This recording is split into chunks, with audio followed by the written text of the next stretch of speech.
Good morning students. आइए आज आपको भौतिक के कार्य क्षेत्र के बारे में बताया जाए कि जैसे कि आप जानते हैं अभी आपके बीच में 12th का फिजिक्स है जो कि अभी आप तक को नहीं बताया गया है। जैसे कि 11th की फिजिक्स में आपको शुरुआती तौर पे आपको मैंने इलेट के माध्यम से प्रत्येक वीडियो दिया। तो आइए आपका चैप्टर बाय चैप्टर कह सकते हैं कि जितने भी अध्याय हैं पहले उसके बारे में आपको बताया जाए और प्रत्येक चैप्टरों का एक एक वीडियो आपको दिया जाए। तो आइए देखते हैं कि हमारे पहले 11th फिजिक्स में कितने अध्याय हैं। तो आइए उनको हम देख ले कि हमारे बीच में कितने अध्याय हैं। तो जैसा कि आप जानते हैं कि आपका पहला अध्याय कौन सा होता है। पहला अध्याय आपके बीच में दिया गया है भौतिक जगत। ये भौतिक आपका जगत आप कह सकते हैं कि फिजिकल वर्ल्ड क्या होता है, फिजिकल वर्ल्ड। यह भी काफ़ी अच्छा विषय है, इसके बारे में भी समझना बहुत सरल तरीका है। तो कह सकते हैं कि इसको भी अभी आपको इसके बारे में बताया जाएगा। तो आइए दूसरा अध्याय देख लेते हैं। क्या है आपका है मात्रक एवं मापन। क्या है बेटा, मात्रक एवं मापन। ये आपका दूसरा अध्याय है। इसी तरीके से आपका तीसरा आ जाएगा मापन में त्रुटियां। मापन में त्रुटियां, मापन में त्रुटियां। उसके बाद चौथे नंबर पे आ जाइए आप बीमी विश्लेषण। बीमी विश्लेषण। पांचवें नंबर पे देखिए आपका है सरल रेखी गति। सरल रेखीय गति। छठवें नंबर पर आ जाएगा सदिश विश्लेषण। सातवें नंबर पर आपका आ जाएगा एक समतल में गति। एक समतल में गति जिसको आप कह सकते हैं प्रक्षेप। प्रक्षेप गति। आठवें नंबर पे आपका आ जाएगा वृत्तीय गति। वृत्तीय गति। 9 नंबर पे आपका आ जाएगा बल। न्यूटन के गति विषयक का नियम। तो कह सकते हैं कि सिंपल तरीके से आप क्लास 11th के ये चैप्टर्स हैं, ध्यान दें। भौतिक जगत, मात्रक एवं मापन, मापन में त्रुटियां, बीमी विश्लेषण, सरल रेखी गति, सदिश विश्लेषण, एक समतल में गति जिसको कहते हैं प्रक्षेप गति, वृत्तीय गति, बल अर्थात फोर्स जिसे कहते हैं न्यूटन के गति विषयक का नियम आपके अभी 9th नंबर बताए गए हैं। आइए इसको क्रॉप कर लीजिए आप। उसके बाद आप देखिए आपका आएगा 10 नंबर। तो 10 नंबर पे आप देखते हैं आपका क्या है,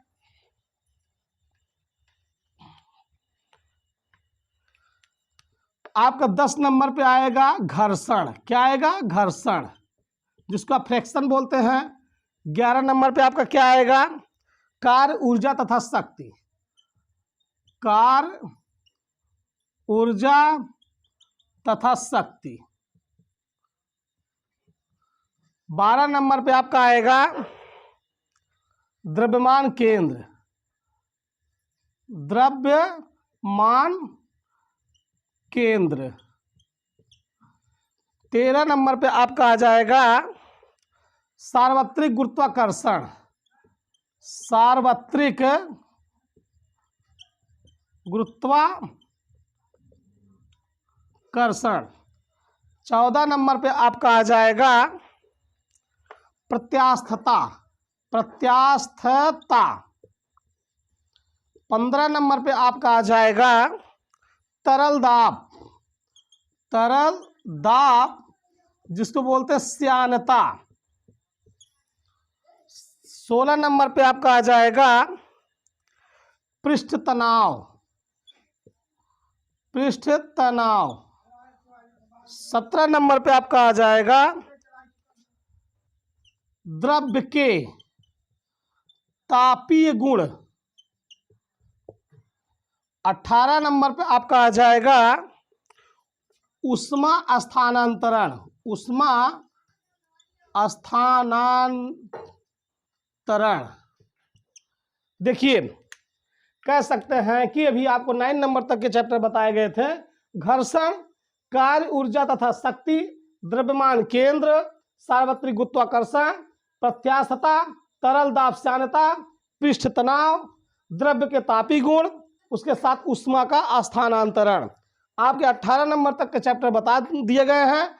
आइए इसी तरीके से और भी जो 4-6 चैप्टर बचे हैं उनको भी समझ लीजिए, फिर उसके बारे में एक एक चैप्टर को लेकर के आप उसके बारे में बताया जाए और प्रत्येक चैप्टर का वीडियो आपको दिया जाए। तो देखिए 18 नंबर के बाद आपके क्या आएगा, 19 नंबर। 19 नंबर में देखिए आपका क्या दे रखा है, ऊष्मागतिकी, ऊष्मागतिकी।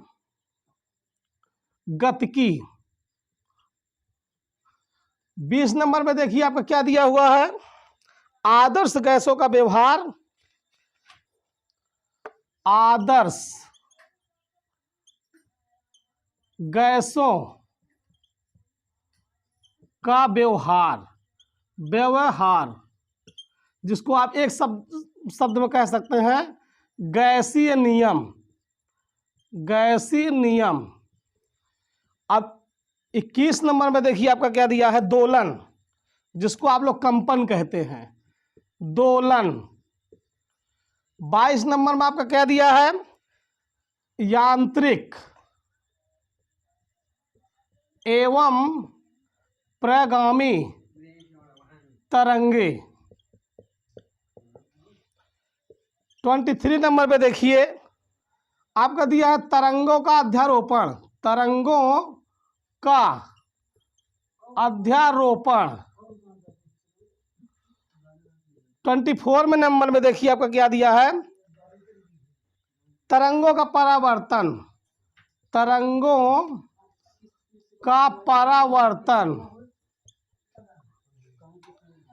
25 नंबर में आपका देखिए डॉपलर प्रभाव, डॉपलर प्रभाव।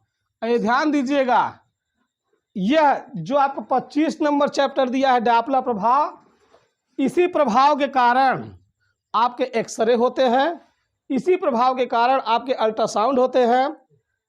जो भी आप डिजिटल में देखते हैं, जाकर अल्ट्रासाउंड कराते हैं, तो डॉपलर प्रभाव से ही होता है। और डॉपलर प्रभाव काफ़ी अच्छा विषय है, इसको भी आपको भी अंतिम में बताया गया है। ये चैप्टर आपको बताया जाएगा बहुत बखूबी, इसके सूत्र स्वयं सिद्ध किए जाएंगे और इसके बारे में आपको बताए जाएंगे। तो आप देखिए, आप हमारे वीडियो के साथ बने रहिए, अपने पूरे चैप्टरों का वीडियो आप लीजिए और देखिए और समझिए। जहाँ कहीं पर आपको दिक्कत हो, कमेंट के माध्यम से आप प्रश्नों का अपने उत्तर लीजिए। तो आइए चलते हैं अपने पहले चैप्टर की ओर, जहाँ पर हमें पढ़ना है। हमारा पहला चैप्टर है भौतिक जगत। आइए भौतिक जगत के बारे में हम समझे कि हमारे इस भौतिक जगत में क्या होता है। तो आइए देखते हैं।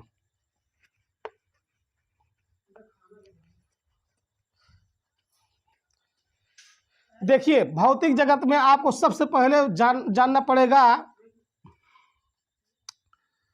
आपका चैप्टर पहला हो जाएगा भौतिक जगत, जिसको इंग्लिश में आप बोलते हैं फिजिकल वर्ल्ड। इसमें आप देखिए आपका टॉपिक है प्रकृति में मूल बल। क्या बताया गया, पहली टॉपिक लिया जाता है प्रकृति में मूल बल। देखिए पहली टॉपिक आपका फिजिकल में बनता है प्रकृति में मूल बल कौन कौन से हैं। मतलब कह सकते हैं कि ऐसे कौन से बल हैं जो प्रकृति में कार्य करते हैं। तो सिंपल तरीके से विद्यार्थी क्या करते हैं, सिर्फ गुरुत्वाकर्षण बल को जानते हैं। वो जानते हैं कि यही बल सबसे बड़ा बल है और इसका मान सबसे अधिक होता है, और जबकि इस पूरे प्रकृति में, इस पूरे ब्रह्मांड में सबसे कमजोर बल आपका गुरुत्वाकर्षण बल है, जिसका मान यहाँ तक कि विद्यार्थियों को पता नहीं है इसका मान क्या होता है। तो देखिए, तो प्रकृति में मूल बल आपके बीच में कौन कौन होते हैं, आपका प्रबल चुंबकीय बल होता है, प्रबल चुंबकीय बल। उसके साथ आपका बी ऑप्शन में निर्बल बल होता है, निर्बल बल, जिसको आप बोल सकते हैं क्षीण बल। फिर उसके बाद आपका सी ऑप्शन पे आता है वैद्युत बल, वैद्युत बल या ब्रैकेट में लिख सकते हैं कूलामी बल, कूलामी बल। डी ऑप्शन में देखिए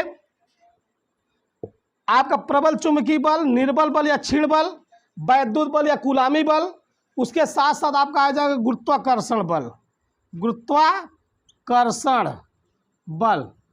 देखिए अब इनको आपको मैं अपनी भाषा में बता रहा हूँ। अभी आप ये बुक्स के माध्यम से भौतिक जगत के चैप्टर में प्रकृति में मूल बल समझ रहे हैं।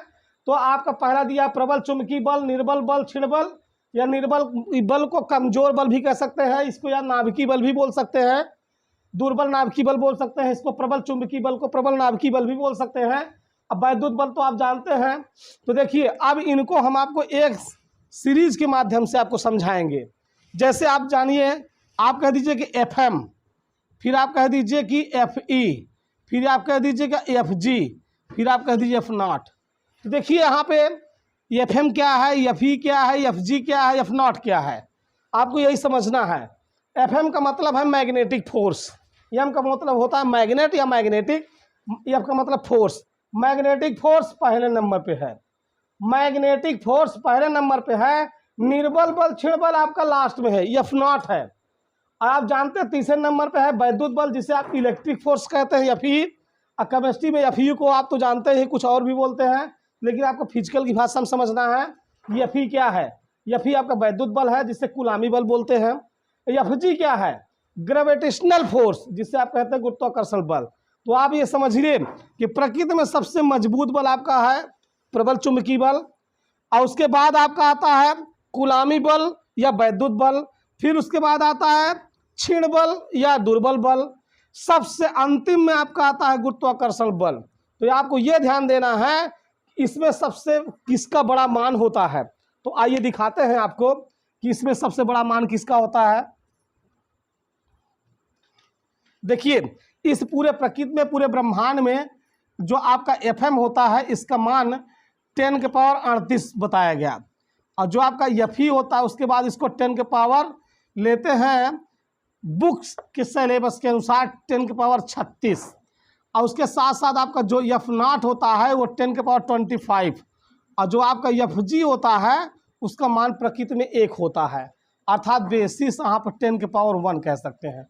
तो आपको ये बात समझ में आ गया होगा कि इस पूरे ब्रह्मांड में ऐसे कौन से बल होते हैं जो चारों एक साथ कार्य करते हैं। यदि जिस दिन ये कार्य करना बंद कर दें तो जान लीजिए कि ब्रह्मांड का कोई भी कार्य जो स्थिर रूप में होता है, प्रत्येक आदमी अपने घरों में बैठकर या कहीं भी बैठकर या आ जाकर करते हैं, कदापि नहीं कर पाएंगी।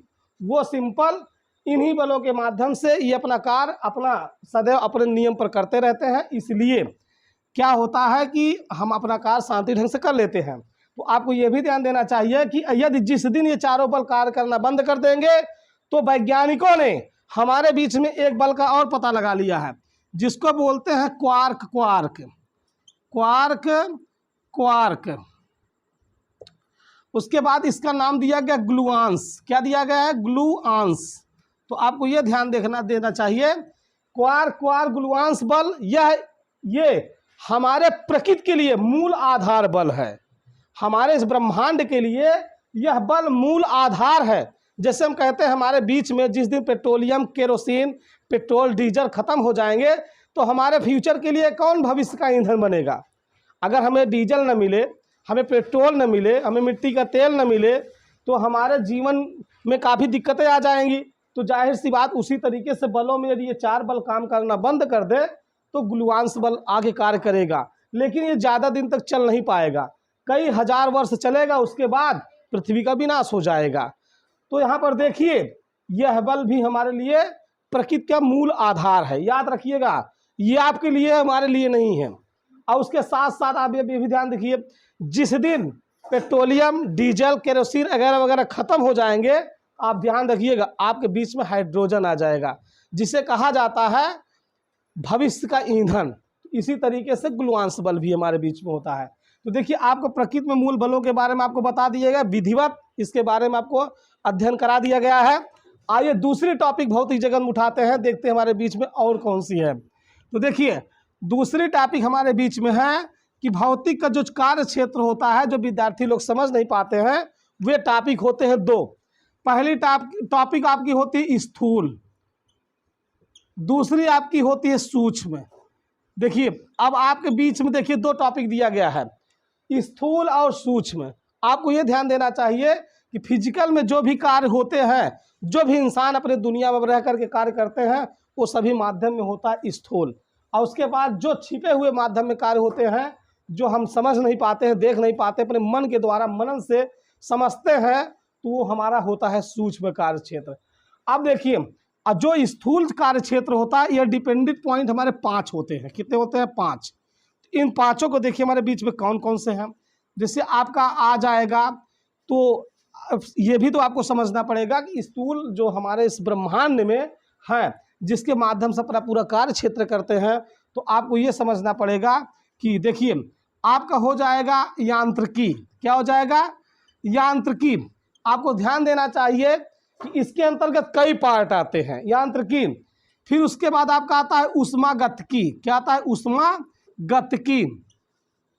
फिर उसके बाद आपका क्या आएगा? जैसे यांत्रिकी हो गया, ऊष्मागतिकी हो गया, फिर उसके बाद आपका आ जाएगा प्रकाशिकी। प्रकाशिकी। फिर उसके बाद आपका क्या आ जाएगा? देखिए 3 तो आपके बीच में हो गए, यांत्रिकी हो गया, ऊष्मागतिकी हो गया, प्रकाशिकी हो गया। फिर उसके बाद आपका एक और आ जाएगा जिसे आप कहेंगे क्वांटम। क्वांटम नंबर पे आता है क्वांटम। क्वांटम ये कण से लिया जाता है। फिर उसके बाद एक और भी आ जाता है आपके बीच में, तो देखिए यांत्रिकी हो गया, ऊष्मागतिकी हो गया, प्रकाशिकी हो गया, क्वांटम कण से संबंधित जो आप बोलते हैं फिजिकल पार्टिकल। कण तो आपके पार्टिकल ही होते हैं।